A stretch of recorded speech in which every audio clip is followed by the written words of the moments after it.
Ақжол демократиялық партиясы 2020 жылғы 21 ғасырдағы Алаштың ақ жолы жалпыұлттық байқауын жариялайды.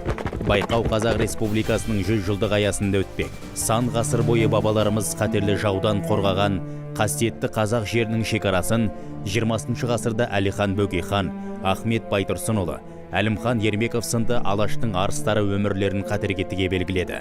Осылай 100 жыл бұрын Қазақ Республикасы дүниеге келді.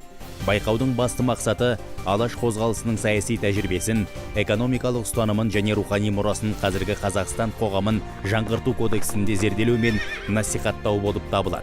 Байқауға Алаш қозғалысы тақырыбын зерттеумен айналысып жүрген қазақстандық және шетелдік студенттер мен жас мамандар қатыса алады.